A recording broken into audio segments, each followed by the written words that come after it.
It is such a big responsibility. You can use it for, it sounds dumb, but you can use it for good and you can use it for bad. What's up, ladies and gentlemen, boys and girls around the world? I'd like to welcome you back to the Real Talk with Zuby podcast. On today's episode, we've got on another excellent guest. This is Unkonfined. He is an artist and an online creator.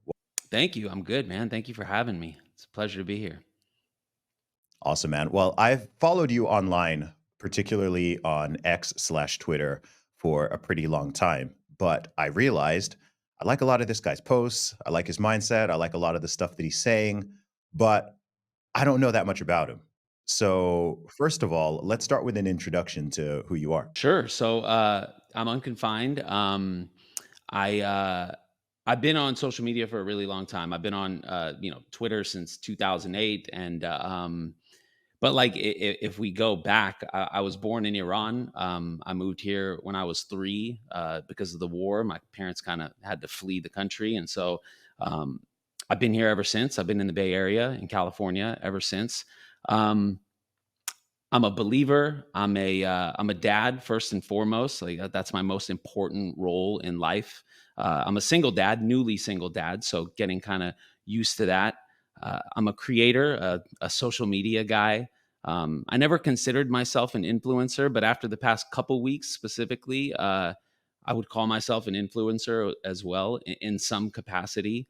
Um, and I'm a poet who decided that a hip hop beat with my poetry would sound good. So I guess that also makes me a rapper. And in fact, the fact that we're doing this today, I actually just came out with a song today, and I haven't put out a song in 15 years, so it kind of works out perfectly. Awesome, man, dude. Well, there's so much to get into there. Tell me a little bit about your childhood. How old were you when you moved to the U.S.? Yeah, so I was born in Iran in 1980, and I was right in the middle of the Iran-Iraq War, and in 83 my parents decided that they didn't want me, they didn't want to raise a kid in that environment, and so they decided that they needed to leave the country. My dad went to school out here, went to college in Kansas, and so they uh they decided to leave, and they chose California as a destination.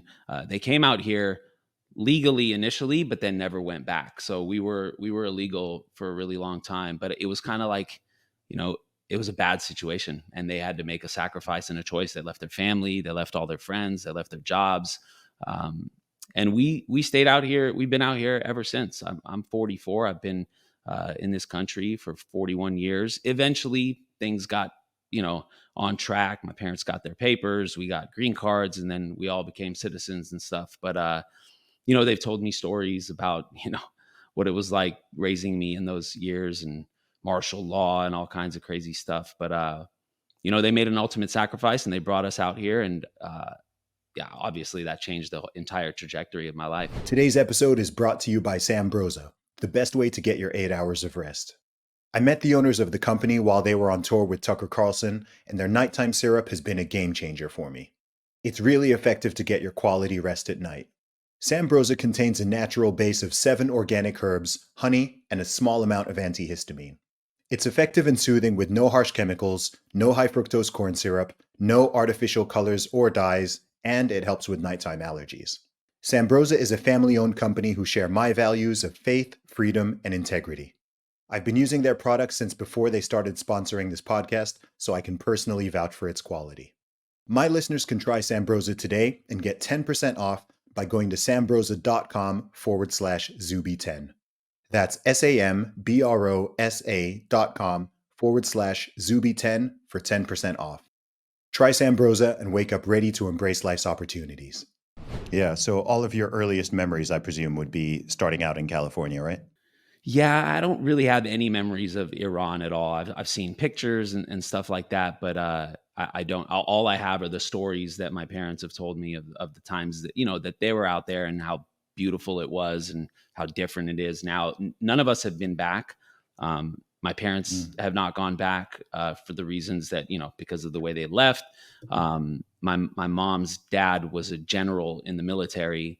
And so there's a bunch of stuff there, and I could never go back because I have dual citizenship, and like the males in Iran need to serve in the military. There's like a mandatory 2 year draft, and so I couldn't go back for those reasons. And now that I probably Mm. can go back, it's not a it's not a good time to go back, especially probably if you look like me and stuff. It's probably not a good decision. So I've never been back. None of us have.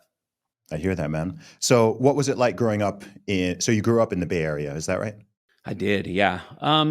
It was, I wouldn't say my childhood was rough. I have, foreign parents who moved out here not necessarily because they wanted to, but because they had to, and and so it was a little rough. They were very strict, and so you know, I wasn't really hip to all the stuff that I should have been as a young boy growing up and going to school. So I'd get picked on a lot, I'd get bullied a lot, and then once I like went to high school and stuff, and those are the years where you like you know go to parties and go out and do stuff like that. Like I said, my parents were strict foreign parents, and so I didn't do any of that. I didn't go out. I never went to a high school party. I went to one dance. Um, didn't have any girlfriends. Didn't even really have friends. I had friends that were friends at school, but like how people would have friends that they would have sleepovers with or hang out with or go do stuff with. I didn't do that. I was more just at home with the family, with my brother, doing stuff like that. But I will say it set me up for stuff that I experienced later in life that I've been able to get through as a result of that upbringing. Yeah. Can you talk a little bit more about that? Yeah, I mean, because I was kind of conditioned in a way where I didn't have friends, I didn't have a girlfriend until I was like 18 or 19. I didn't have people that I had to have around me to like feel better about myself or have someone there to help me get through a difficult time. I was able to build a understanding and a comfort in being by myself and being content in my own skin, and then not having to have another person there. And where I say that, and so I've always been like that. I've always kind of been a loner. I've always kind of been okay to do things alone, go to the movies alone, go to restaurants alone. And um, where it actually came in handy a lot is I just got divorced a year ago, and I was married for 18 years.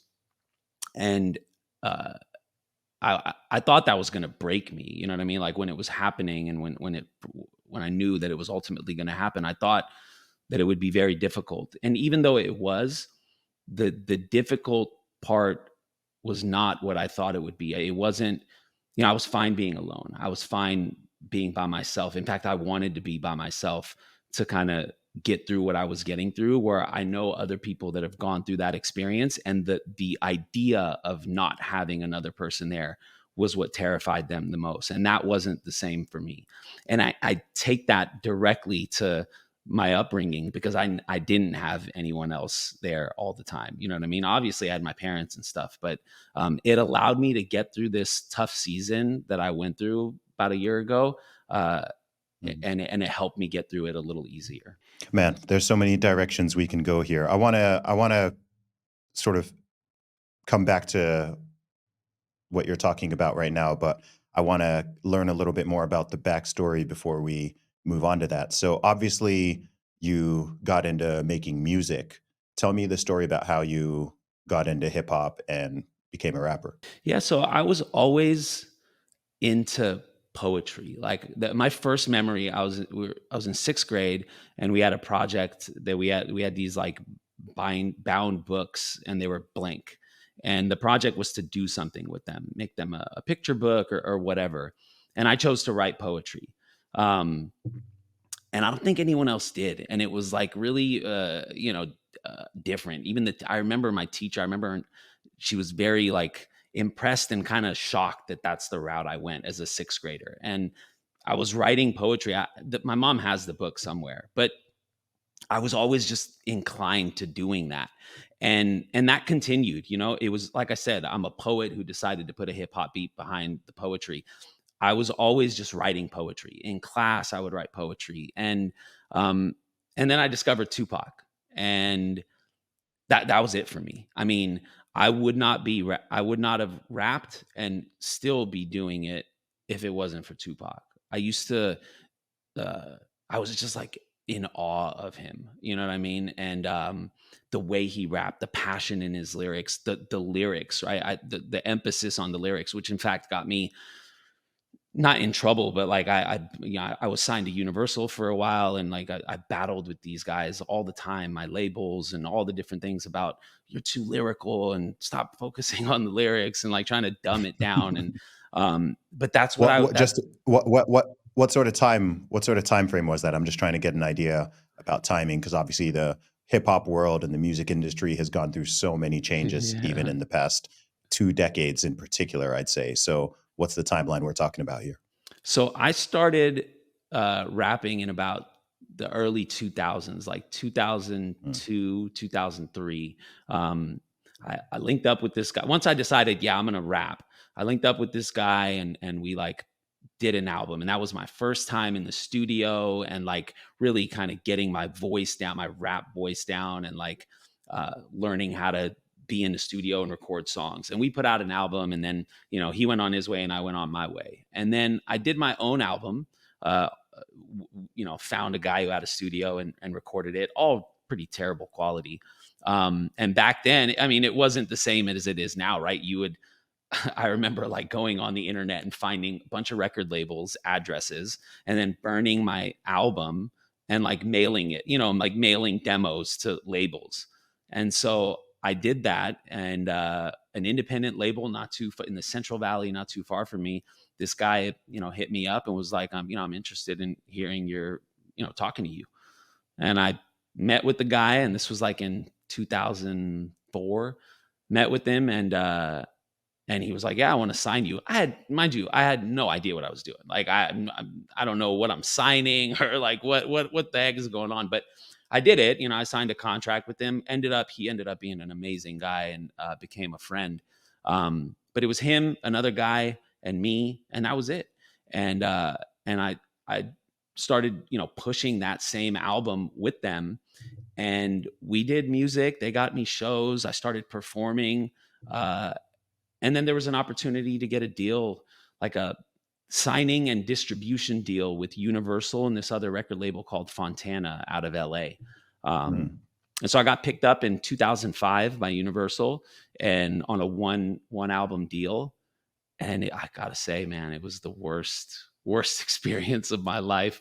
Uh, I mean, it almost just completely killed any Oh music wow, creativity that I had. It was terrible.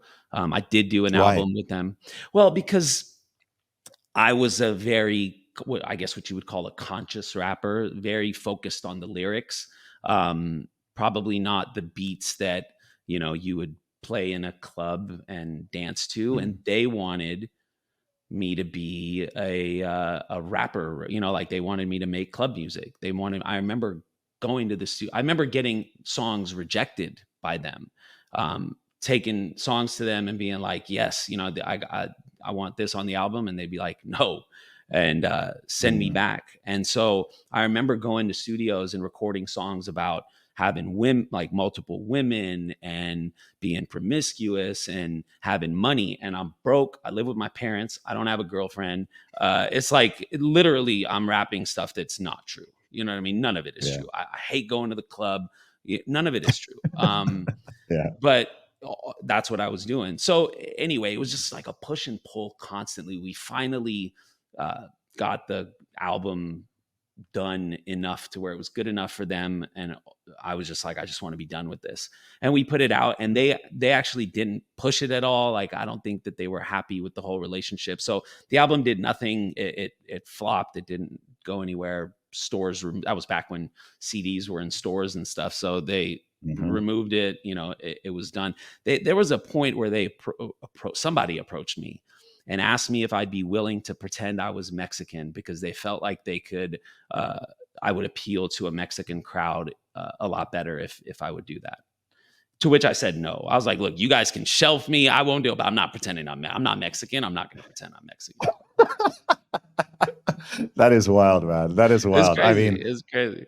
yeah, I think people don't realize, especially some of my younger listeners, if you think, for us, 20 years ago might not seem like, in a way, it is a while ago, but it doesn't sort of feel it. Like people underestimate how much the world and the music industry and distribution and the business of it, how much of all that has just changed from 2004 to 2024. People have to remember, in 2004, there was no streaming.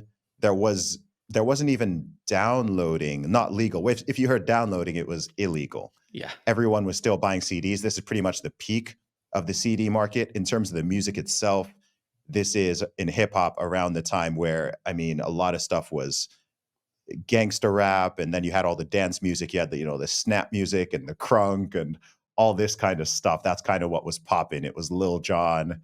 It was like it was all that was around the time when, yeah. So it might sound kind of odd to anyone who's, boy, maybe even under 30 to be hearing some of this stuff, but we hear all sorts of crazy stories about the music industry. I've been in the music world and the music business for a long time, but I've never actually been part of the industry. I've never worked with labels. I've never had a manager or an agent. I've always done everything DIY myself, partly because I'm aware of these type of stories. So it's kind of interesting to talk to someone who's been through that process and hear you describe it as one of the worst experiences of your life, and the fact that they want the creative control and you're not free at that point to do what you the reason you became an artist is because you want to express yourself and be real to yourself, and then they're trying to force people into these boxes. And I just feel like there's thousands, maybe millions of stories like that out there, and so it's just very interesting to hear it firsthand.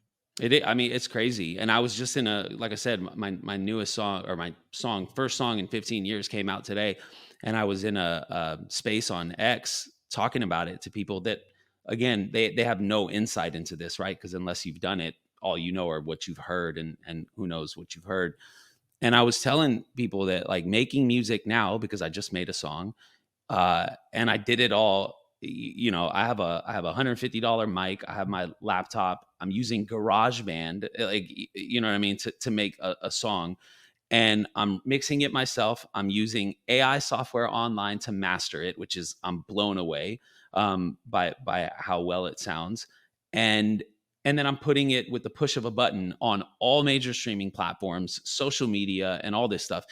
And I remember what it was like back then when I was making. First of all, you make an album, right? It wasn't a song. You wouldn't put out a song. I mean, they had singles, but like when I was making music, we'd record 20 songs. Then you got to get the money to get the jewel cases made. You got to do the album artwork, the whole booklet. You got to get the CD pressed up, and then you got to go either put it in consignment on stores, or you sign to a label who gets a distribution deal. I used to go stand outside of Tower Records for hours, and people would walk out, and I'd be like, hey man, are you into hip hop? And if they'd give me the time of day, then I would like let them listen. I'd have my headphones and my CD player with me. I'd let them listen to it. That stuff's gone now. Our stories overlap, man. Our stories overlap. Yeah, before 99% of the people who know about me now probably discovered me after 2019. But prior to that time, I mean, I used to just hustle, right? Like yourself. I mean, I've sold over 30,000 albums hand to hand in the UK, right? So I used to just travel the UK. I did this full time for um, part time.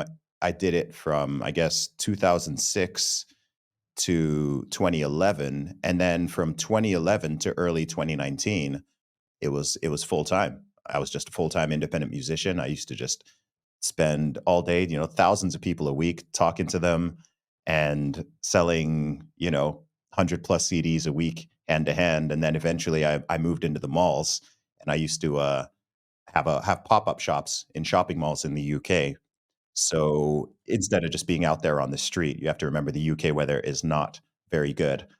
Instead of being out in the cold all the time, I'd actually be inside the mall, and I'd also be able to sell my t-shirts, hats, merchandise, all of that. And I did that from, that was my bread and butter from 2015 until the beginning of 2019 when stuff really started to pop off online. And I started this podcast. I put out my first book, and 2019 is when all these people started to discover me via social media, not just in the UK, but in the US and many other countries. So we've got a lot of parallels in our story here. So it's kind of fascinating to hear you saying all this. That's cool. Yeah, I mean, I remember even once I, broke away from Universal and really started making the music I wanted to make, and I hooked up with the producer who was also like he was the producer, but he also like would do the live shows with me. He'd play part of the beat live. Um, and then I started having fun. We started touring. I Mm. toured with, I did shows with Tech Nine. I toured with Collie Buds. I did shows with Immortal Technique. Like these people, I did a song with the Grouch. I did shows with the Living Legends. Like these are people that I looked up to, like that I listen to their music as fans, and now I'm in a green room with these guys, so that was when I was like, this is what I wanted to do, right? I went through that stuff and I almost quit, but now I'm doing what I wanted to do. The only problem was I wasn't making any money. I was broke, you know what I Yeah. mean? And they didn't have any of the ease of doing this. I would have to go to a studio. I record music in a closet right now and put it out, and it sounds better than it did. You know what I mean? Like I would have to go to a recording studio and book time and pay money. They didn't even have cameras on phones, like video. So like when I was doing shows, if we wanted footage, we'd have to hire like camera crews with the big old VHS Hmm. cameras. So it was just a different time. And I enjoyed it while I could. And then other things came up, opportunities, and that was the end of it. But today I put out a new track, first time in 15 years. So Awesome. I haven't heard I haven't heard the new track you put out today. I've listened to some of your older stuff, so I'm gonna have to check out the new song. What's it called? yeah, it's called "Where'd the Time Go," which is perfect because it's been 15 years. Mm, So I got so much feedback from it today on X and other people, and everyone seems to love it. So I'm pretty happy. good. That's awesome. Why has it been 15 years? How come you why did you stop? Well, couple different things, few different things. It was around 2009, 2008, 2009, maybe late 2008, early 2009. I had just signed up on a tour, a month long tour with Collie Buds, who's a reggae artist, good friend of mine, and I had a girl, I had a girlfriend who we'd been dating for a few years, and it was starting to get serious, and I was doing so many shows and away from home that like one had to give, you know what I mean? And I did want a serious relationship. So that was kind of weighing on everything, right? That was in the background. Like I was gone all the time. So that was one thing. Then a friend of mine got killed after a show. Just unfortunate string of events, and he ended up getting killed. And so that made just shows. I was just paranoid, and I didn't want to do shows anymore. I didn't want to perform anymore. I had this like weird anxiety after that, and so that was weighing on it. And then I wasn't making money. I was still living at home, Persian parents, and I was living at home, and I got an opportunity to go into tech. And I thought I was way out of my league, and I was like, all right, well, I'll just interview anyway. And I got the job. And I remember telling the hiring manager, like, listen, I just signed on a 1 month tour. Like, can I do the tour and then start in a month? And she was like, no, you either take the job or you can apply again. And so I made the decision. I was like, you know what? I think this is the route I got to go. So I went to my label, which was an independent label, and friends of mine, and I told them, and I got off the Collie Buds tour. I did like a couple weeks of it, which was allowed because I didn't start for that time. And anyway, that was it. That was the last time I ever got on a stage, got in a studio. That was pretty much it. And I've been with that company almost 20 years. So it was a good Mm, decision. I got married to the girl that I was dating. I had two beautiful kids. I got an amazing career out of it, bought homes and did all that stuff. So it was a good decision in retrospect. mm. And over the years, so many people have tried to get me to do music again, and I just haven't. And one friend finally got me to do it. And here we are. Yeah. Yeah. Man, that's so fascinating. There's a we have it, as you're telling your story, it's kind of blowing my mind a little because we have all these parallels, and then that part is like a switch. Like I used to work in a tech slash consulting company from 2008 to 2011. And 2011, I left to become a full time rapper. Oh, wow, that's crazy. Yeah. It's like the So I reverse. was, yeah, yeah, it's a reverse. So I was in that world. And then when I was, I guess I would have been 24 when I left that job. So I've been self employed since 2011. So about 13 years at this point. So yeah, I went the opposite direction. I was like, man, if I'm gonna take this route, then now is the time to do it. Um, so I'm curious as to there's something you touched on before, and I guess this is where it'll, kind of get a little bit more personal because I saw even a post that you put out a couple weeks ago. I don't have it up in front of me, but you were saying something. I know you've obviously been through a lot. It's obviously you've been through a lot in the past year, going through a divorce, becoming a single dad. There was something, I can't remember the wording. There was something you put out. I don't know about believing, previously believing in love, or no, like something about like no longer believing in love. I can't remember. I don't want to paraphrase it incorrectly. Um, if you're willing to, can you kind of talk at whatever level of uh, detail you are willing to about what you've kind of been through over the past year or so that prompted you to put that message out, and maybe you yourself can remember actually exactly what it was that you said. Don't remember it word for word, but I do remember that post, Mhm. and I know exactly what I was talking about. So where I said like the difficult part in this wasn't for me being by myself. I'm fine being by myself. I'm by myself a lot of the time. When I have my kids, I have my kids, and when I don't have them, I'm by myself. I don't have very many friends. I've like two friends that are actually real friends. I know a lot of people, but I have two real Mhm. friends. Um, the part of it that was hard for me is that it's hardened me. It's made me lose faith in the ability for me to ever have or be in another relationship again, or accept the fact that I could find love with someone. Like I've actually, and a lot of people I've told this to, friends and strangers, don't agree with me. Actually, nobody agrees with me, and they all say like you're selling yourself short. This is closed minded, and I get it. This is just how I feel. Mhm. I was with my wife, ex-wife, for 18 years. Um, we had two beautiful kids. I loved her more than anything in the world, you know. And there's so many reasons why we didn't work out, and she has her reasons. I see now that I've hindsight's 2020, things that I didn't see before. Um, but I didn't want a divorce. She did. I would have Mhm. stayed and until the end, regardless. But that's her truth, and so like take nothing away from her. Um, but for me, going through all of that and ending in a divorce, ending in we Mhm. just co-parent and that's it. I've actually said out loud to myself, like, manifesting that I don't ever want to be with anyone again, ever. I don't want a girlfriend. Mhm. I don't want definitely not a wife. Like I'm content in being alone for the rest of my life. Um, and it's not like I haven't had opportunities. I've had, and I've pretty much pushed them all away.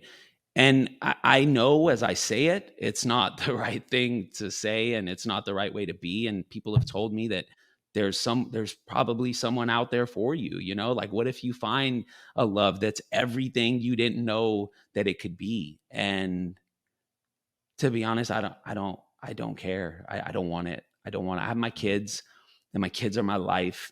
And I know that one day they're going to grow up and move out, and then I'm probably going to feel it the most. But right now, I don't feel it. I don't feel it because I have them. And do I worry that eventually I will? Yeah, I do. But I'm just not in a place where I think I'm ever going to be able to trust someone fully, or give them all of me, or accept the sacrifices that I'd have to make, or the what they call compromises. Like, I don't know, it's just like completely changed me. And I know it's changed me a little bit for the worse. It's hardened me, but Mm. that's just kind of where I am. And it's been 2 years since we were separated for a year before we got divorced, and now we've been divorced for a year. So it's been 2 years, and this hasn't changed. It's not like, people told me like, Mm. "Oh, you'll get over this just the beginning." No, it's been 2 years, and I feel the exact same way I do now that I did then. And yeah, I don't ever really see myself getting back into anything with anyone. This is heavy, but I want to. This show is called Real Talk with Zuby. And so it has to be real talk because the truth is, there are millions of people, sadly, millions, in the USA alone. Lord knows how many around the world who have been through very similar things. Every story is going to be a little bit different.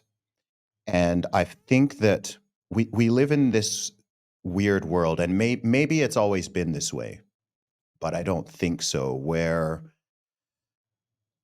especially, I know you're a believer as well. I'm also a believer, a follower of Jesus. Do my best to be.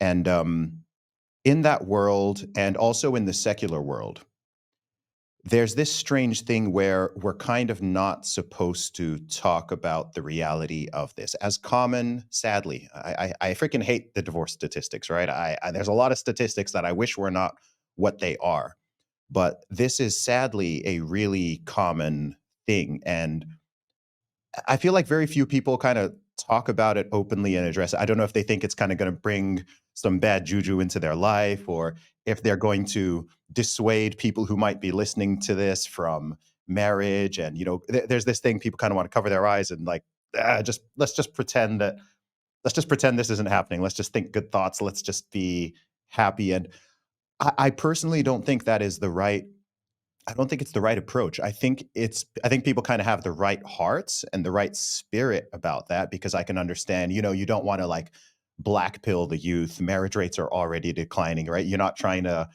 put people off getting married, put people off having kids, all of that. But at the same time, these are just these are real issues. These are real things that people go through. And I don't think that pretending it doesn't exist is the right way forward. I think we can learn from everybody. I think we can learn from people. I certainly try to do this, right? As a man who has not been married and plans to be and plans to start a family, I want to learn and listen to lots of people, right? Some people say, "Oh, you should only you should only learn from people who are, have been married for however long and they're happy." And then other people are like, "Oh, but I'm like, look, you should learn from everyone, because a lot of people go through this. There are those who wonderful. It lasts forever till death to us do us part is real. My parents have been together for almost 50 years, over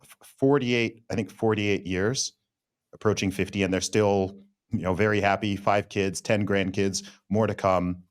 And I know many, many people like that. I've also seen people who never got married. Some of them regret it. Some of them think it was the right choice. I've seen countless people. I know people who have been divorced. Like, we all know people who have been through this. Like, I don't you can't really live in a modern West and not know people who have been through the divorce grinder and the family courts. Right. Some of them have kids, some of them don't have kids, some of them it's somewhat amicable, some of them it's super toxic. Like, there's just all of these situations. And my personal perspective, and I almost feel like as a duty to my listeners and my followers, is that we do talk about these things so that people can learn. People can know what to expect. People can know what are the benefits, what are the potential risks, what Mhm. are how can you navigate it? How do you I see, like, again, I think it comes from a good place. I see so many like conservatives and Christians and people of faith, and it's just like, just get married, right? Just get married, just get married and do it young, and just kind of there's this push, but there's not a lot of talk about, hey, okay, let's be sober minded, right? In the Bible, it says, be wise as a serpent, but be gentle as a dove, right? Yep, So yep. it's not right. It's not about like, being crafty or being like having all of your defenses up and so on. But we live in reality, and let's be real, we live in the world has always been corrupted. The world has always been sinful. This is not new. But I'd say, in particular, now we don't live in an environment where, in terms of society, in terms of culture, in terms of technology, in terms of law, it's not set up on strong Christian principles of what marriage and male female relationships are supposed to be. So we kind of have this ideal, which is very clear in our book, but then we have the culture, we have the law, we have just reality and human nature, which we also have to contend with. And it's not, oh, it's all the fault of women or it's all the fault of men, right? People want to have these simplistic gender based narratives. And it's like, no, it's just messy. And it's very clear that a lot of people, for whatever reasons, huge cascade of reasons, um, this is a standard which is good, but people are clearly struggling with it in the same way people are clearly struggling with obesity, right? We know what the health and fitness standards are and what they should be, but most people are failing at it. Yeah. So I don't think we fix obesity by pretending it doesn't exist or by saying that you can be healthy at any size and fat is beautiful. Like, I think that's nonsense. At the same time, I'm not trying to attack anyone. I'm not trying to like shame people or, it's just, look, how can we learn and how can we actually help people? So I have said a lot there. Um, but I want to learn from you. I want my listeners to learn from you. And I just think it's such an important conversation. Yeah, I mean, I agree. It's funny you brought up your parents. My parents have been married for 47 years, I think, 46 or 47 years. And and I always used to look at them as like, look, it's possible. You know what I mean? And and I'm going to say this even you might be like, wow, that's kind of hard. There I see a lot of codependency there. I see a lot of I know my parents love each other, you know what I mean? But when you look at like the push to get married and they want like everyone's like, oh, when are you gonna get married, when are you gonna get married, um and then so many of these marriages fail, right? They don't make it. I've seen, since I've gotten divorced, so many of my friends and like people that I know and just all around, you're just seeing people, marriages are failing and people are getting divorced, and it's made me question whether two people should even be together forever, like if that's actually a real thing. And I always looked at my parents like, look, they've done it, but they're also foreign parents and they came from a different place, and I don't know if they stayed together just because that was like just kind of how they were brought up and that's what they were told to do. I know my parents love each other, but like we all want the spark and we want the energy of a new love and like all that stuff. And like I don't, is that there when you're been married for 47 years? I don't know. At that point, does it become like, well, what else are we gonna do? You know what I mean? Might as well stay. I don't know. I question all of these things now because I wanted to be married to this person forever, and I wanted to go through whatever that meant to go. We went through the worst things you can think of. We went through them, and we made it through a lot of them, and eventually the circumstances made it to where we couldn't anymore. But I was willing to stay. And I'm not saying this in any way to take away from her or make her seem like the weak one or the one that gave up. I'm not saying that. I'm just saying you definitely can't have a marriage succeed if one person isn't, if both people aren't 100% in.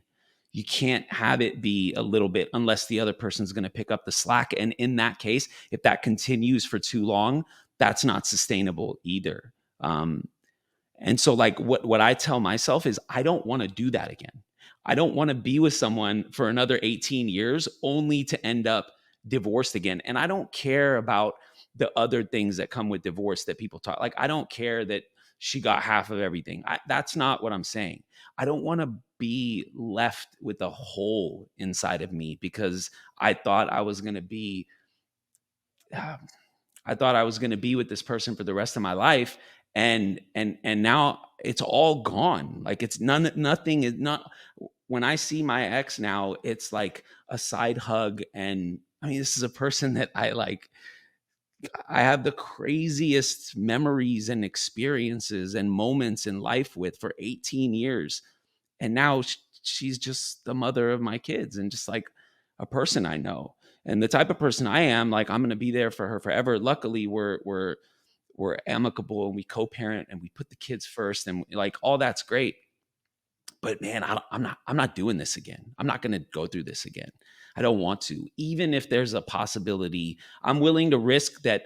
Yeah, there's probably a girl out there that's going to blow me away and just be the best thing ever. And but the other side of it, if I don't find her first and I find something else that isn't that, I don't have another one of those in me, man. I don't. So I'd rather just say, you know what, I'm good. I, at least I was married for 18 years. I experienced a lot. I did a lot. And it's not like I was married for a year and was like, okay, now I'm never doing this again. It was a long time, and we had two beautiful kids, and I'm good. I'm ready to focus on other things and not think about that. Am I saying it's out of the question 100%? No, I mean, I believe that God is gonna. I believe in God's plan, and I believe that if God puts someone in front of me, and I have those, like I feel that, then sure. But I'm not out there looking for it, and in fact, I am pushing it away a little bit too. So I don't know. I don't know where that leaves me. I just in this weird spot that I've been in for 2 years, and I don't know when I'm going to get out of it or if I am. Yeah. Well, what you're saying is very real and it's very vulnerable. And I think as I said, I think it's too rare, given how commonplace this is. It's it kind of bothers me that it's such a rare conversation. And I know Totally. why it's a rare conversation. I know why it's a taboo, particularly because it creates this dissonance, even more so if you are a person of faith, right? If you are a Christian and you have a Christian worldview, including what marriage is and what it is supposed to be as a covenant, then it's weird because you want it and you believe that, yeah, like God's law is and commandments are correct, but also we are living in such a fallen world and such a fallen culture, and the incentives are misaligned and people's attitudes are, again, it's not a one person thing, right? And it can be unilateral, right? There can be a situation where, it is, we know, like, again, it is more often the woman who initiates a breakup or a divorce.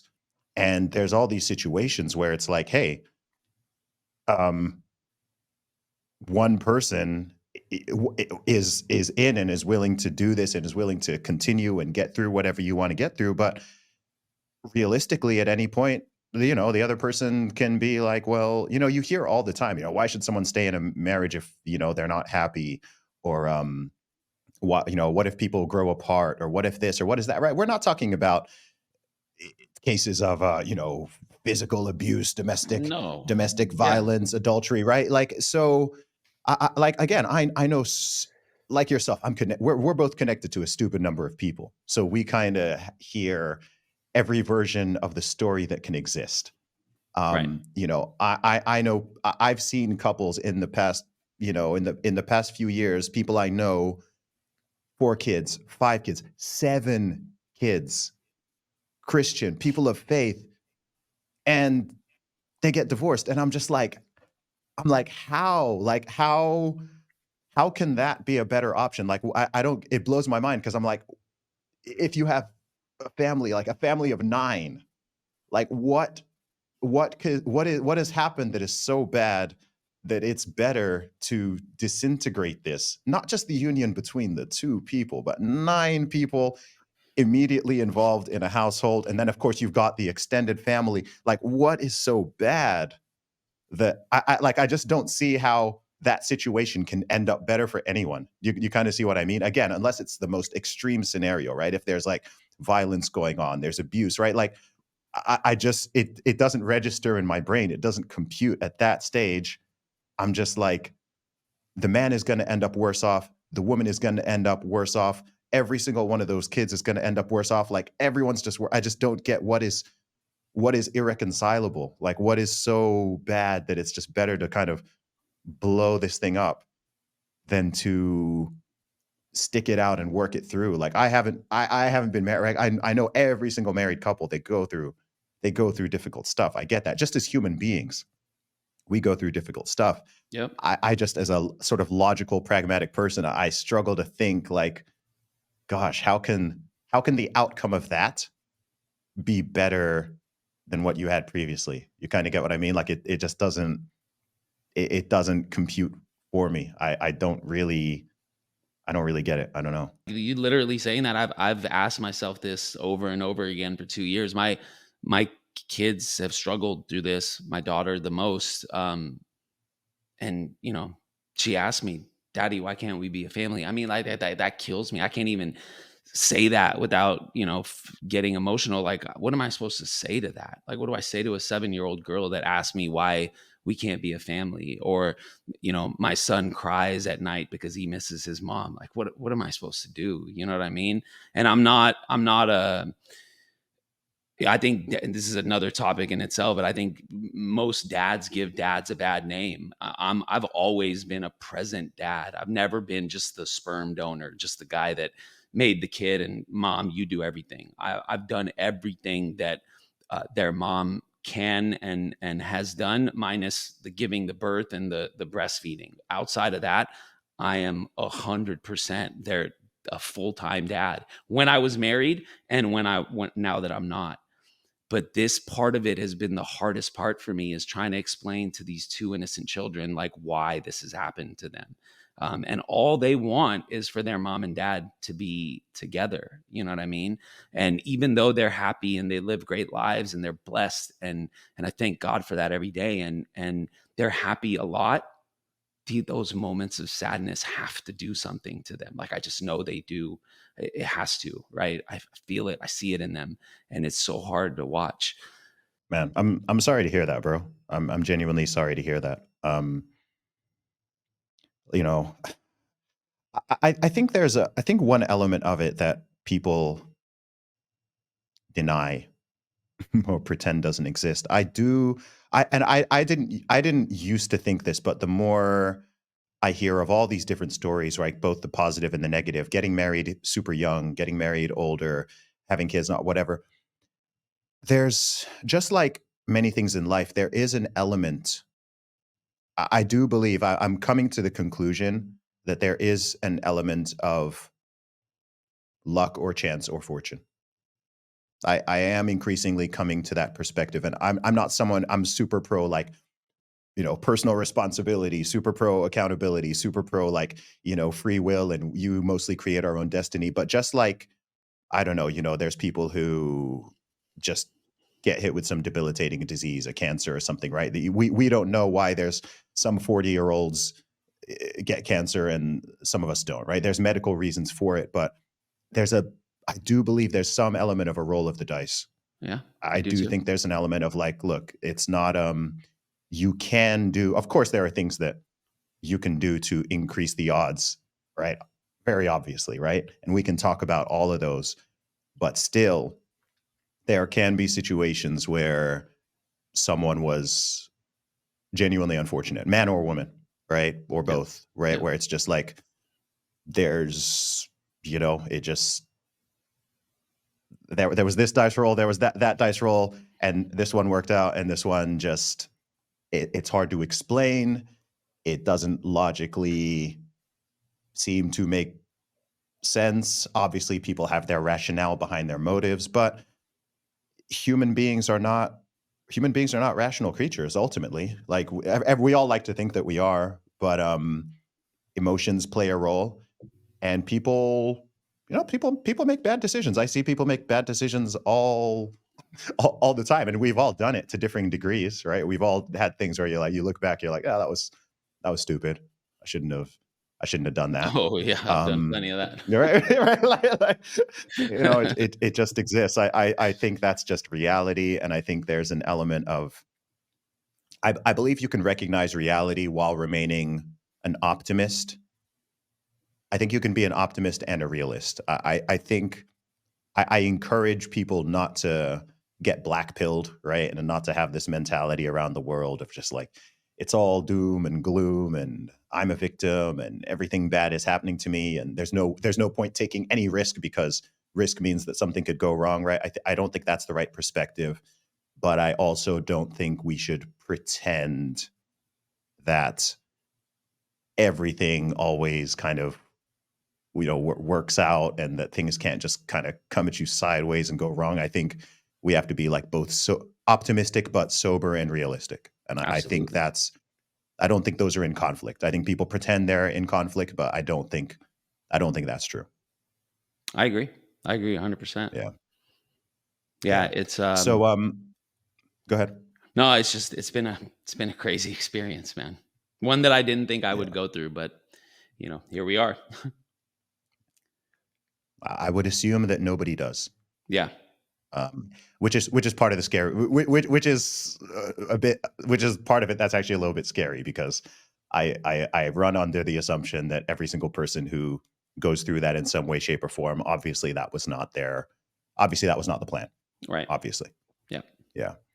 Um, so I want to talk a little bit about what you've been doing since music. Like I think a lot of people now know you from X. A They lot do. of people know you as, this guy on X who's just dropping very retweetable bars and quotes, and it's inspiring, it's positive.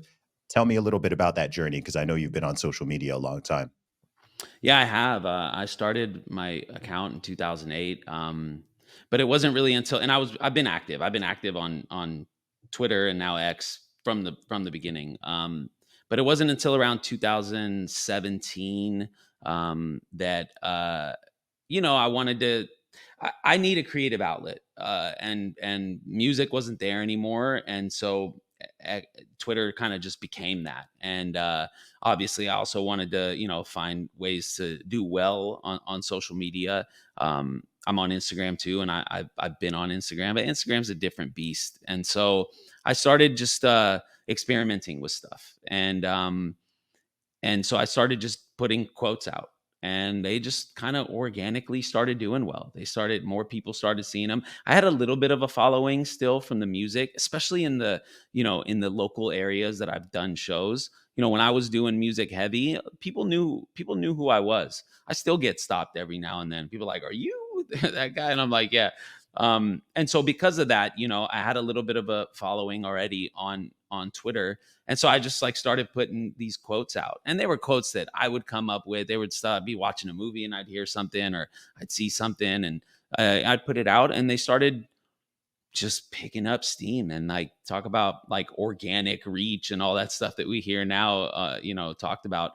They just started kind of going off on their own. And I was like, okay, this is what I'm going to do on here. And so like 2018, around that time, I like completely repurposed my Twitter account, and it was just like one quote per day, and that was it. And I was like, and I was legacy verified. And so like back then that meant like you were a god. It was like it was some crazy thing. Like people saw that badge and they were like, "Oh my god, this must be like a super famous person." Here I am, like I rapped, in like, small venues for several years. I mean, like obviously I wasn't a superstar, but the badge made it. So I was like, I'm gonna milk this. So because of that, the tweets took off, and I started getting followers and the more and more likes and retweets and all that.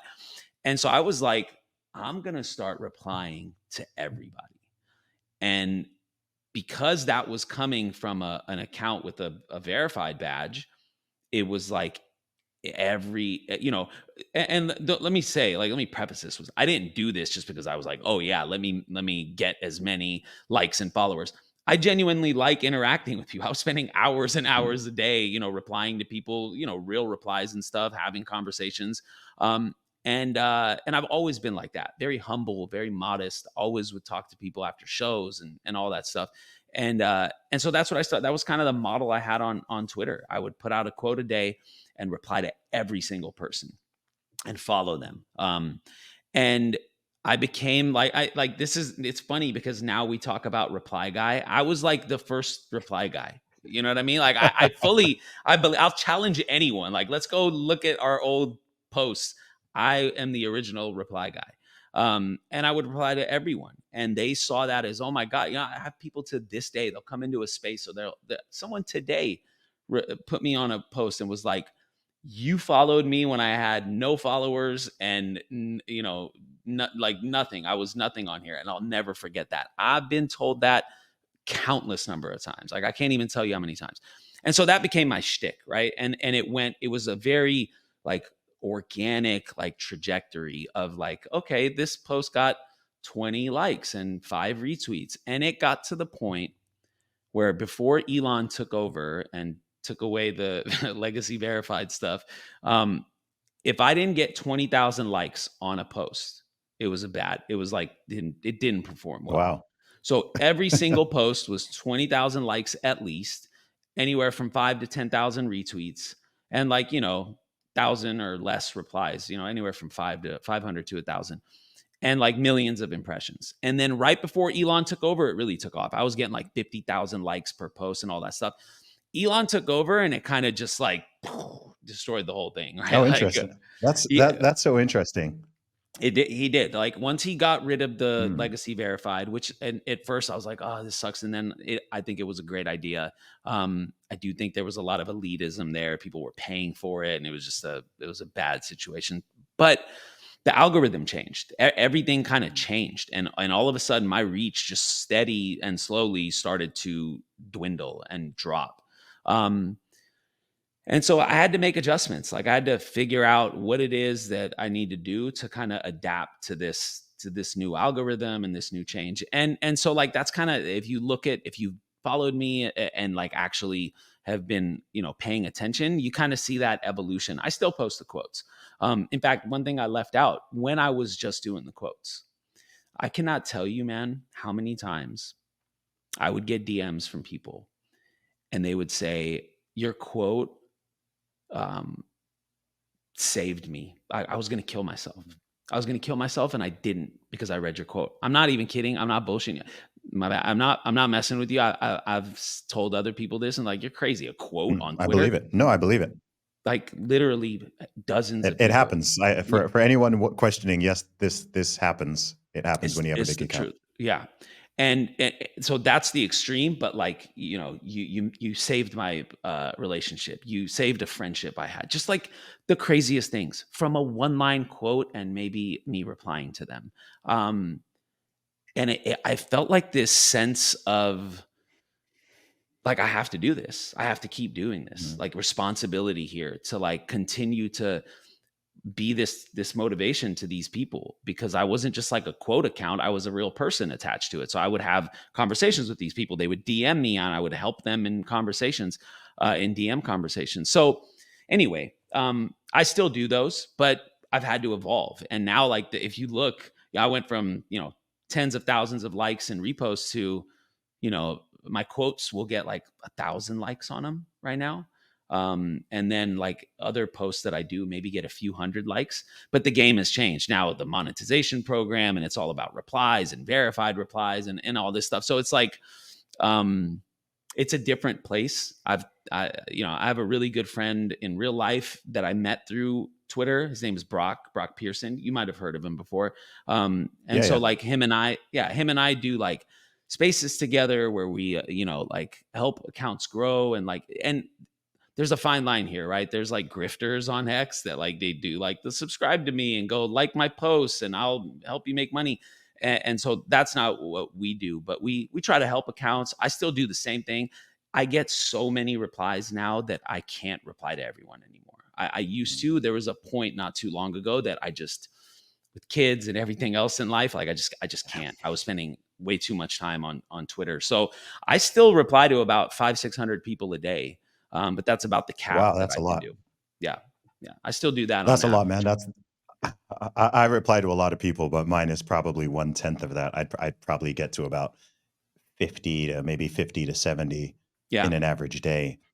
You've said so many things that resonate with me. It's fascinating. Like we have many parallels, I believe, in our worldview and our mission, and even some of the things that we've been through. And it's such a it's weird because and I don't say this in any prideful or arrogant way, but almost nobody knows what it's like to have a big social media account with hundreds of thousands or millions of followers, right? By definition, like 0.0001% of people or something like that have that and ever experience it. And it's strange in a lot of ways, partially because I mean, if you think historically, what how many people in history had access to a million plus followers? And, you'd have to be a king or a prime minister or like a So top true. level athlete or celebrity, right? So it's kind of weird, let alone being able to just reach them, right? You could be sitting in the bathroom and you have a random thought and you just post it. You know what I mean? Like it's very It's bizarre. so Like I, true. I'm like, I wrote this in the bathroom, and now I'm have like now I'm conversing with Elon Musk, right? You know what I mean? And it's just like maybe he's in the bathroom too, Yeah. and you're just like, how is this? Jordan Peterson replies or Andrew Huberman. I'm just like, how? Number one, like, how are we even connected? And what is going on here? Where we're I don't know. It's hard to explain, and we've just never been here before in humanity because we didn't have the technology. And as you were saying, right, you can just post something that is quite innocuous to you, and maybe it was just a fleeting thought, and the impact it can have on someone across the globe. Just we've been talking throughout this podcast about people deal with hard stuff. Life is difficult. People go through hard things. People get discouraged. They get demoralized. The people we walk past every day on the street, the people who are following us online, whether we see them or not, we don't know where they're at. There's a lot of people living lives of despair. There's a guarantee that at all times, if you have like 500,000, a million followers, every day, well, it's a bunch of people's birthday. A bunch of people have just welcomed some new life into the world. Probably every single day, like one of your followers has had somebody close to them get sick or die, right? Just statistically, every single day that is happening. Every day, somebody loses a job, somebody goes through a breakup, somebody gets a bad diagnosis. Like things happen. And when it's at scale, just probability wise, it's happening to somebody every day. Somebody is going through some crap. And so it's just quite incredible and humbling, and also a very big responsibility when you realize that you could just put something out there and it's just for that particular person at that particular time. That is exactly what they needed to keep on going. And most most people who do have big accounts and do have this influence, they don't realize that power because it's a bit of a weird thing to think about, and they don't realize that like they have that power because the same can go with the negative, right? If you're someone who's just constantly negative and constantly fear mongering and you're just attacking people and you're using your account to just cause, maybe again, maybe you're probably not doing it that maliciously or understanding the impact it could have, but it's seen by millions. It impacts millions. At a minimum, it changes their mindset. Maybe someone was having a good day and then they see that and now they're having a bad day, or now they're outraged, or now they're angry, or now they're feeling fearful. It's a big responsibility. And I think people are only just maybe 17. How long have we had smartphones and social media? About 17 years we've had the combo. Um, I think people are only just starting to really sort of consider what's going on. And largely that's driven by the rise of depression and anxiety and mental health issues, especially amongst teenagers. So I think now people are starting to question it. All of this pornography and all this access. How is this? How is this affecting people, children and adults? I think those conversations are just starting to come into the fore. Yeah, I mean, it's crazy you say that. I was literally talking with Brock today. I was sending him a voice note, and I said the exact thing you said, that not a lot Mm. of people know what it's like to have a large social media following and get. And I told him, I was like, I hope this doesn't come off like with ego, because I don't have ego behind it. But I'm just telling you, like, not a lot of people know what it's like to have reach like you and I have, and be able to post something and it go out and just so easily get that type of interaction and engagement. Um, And so a lot of people don't know what to do with it. But I agree with you 100%. It is such a big responsibility. You can use it for, it sounds dumb, but you can use it for good and you can use it for bad. Um, I have I have my subscriptions open. I know you do too. And so when I was trying to figure out what to do with my subscriptions, I decided that I was going to do these like 1.5, 2 minute long kind of videos where I take the quotes a little deeper, right? Where I talk about like basically like a 2 minute quote where I'm just kind of talking about life, and it's stuff like I don't know what I'm going to do until the day I do it, and it's always something I'm driving around, I think about it, and then I turn on my dictation and I dictate it in my notes app, and then I put it on a little teleprompter app so I don't say a million times, and then I read it, but it's my words. Um, and I put them out every single night. Every night I put a video Mm. out, and it's subscription, so it's not like it goes to a lot of people. You know, I have a good amount of subscribers, but even then, only like you know maybe 5 to 20 people reply. Um, but man, every reply, it's like it's like making music too, right? I make music, and the progression I go through when I make music is like I write it and I'm like, oh, I love this, and then I record it, and when I listen to it at first, I'm like, this sucks. No one's gonna like this. Like, why did I even make this? You know, I'm like, this is terrible. And then I listen to it more. You know, I play. It's like imposter syndrome. I put it in the car, I listen to it, and then I'm like, oh no, this is dope. Like this is really dope. But then you get that feedback where people are like, I'm going through that, you know, like, oh my, like that, those lyrics resonated with me. It's the same thing with these videos, man. Like I just think of these videos and I talk for a minute and a half and then I put them out. Every reply I get is, oh my God, you have no idea how much I needed to see this. This happened to me today. I just experienced this yesterday with someone and I needed this to help me decide what I'm going to do. It's just crazy. And it comes back to what you said. You see people every day. You have no idea what they're going through. Like we get so quick Mm. to get upset when someone cuts us off on the freeway, right? They're speeding and weaving through traffic and we lay on the horn. But we've all been in an emergency situation, right? We've all been in a situation where something was really bad happening or something needed our attention and we're swerving in and out of lanes and cutting people off for very good, we're good people. We're not trying to be mean to anyone, but we're trying to get home to someone or we're trying to help a friend, and we're that person. But we don't ever think about that when we're on the other end and someone cuts us off and we're on the horn honking at them, you know? And that translates into everywhere, right? And social media. I saw that you posted I don't know what his name was, I forgot, but he passed away. Like he thought he was having a heart attack. He went to the Mm. hospital and he died. He follows me and I follow him.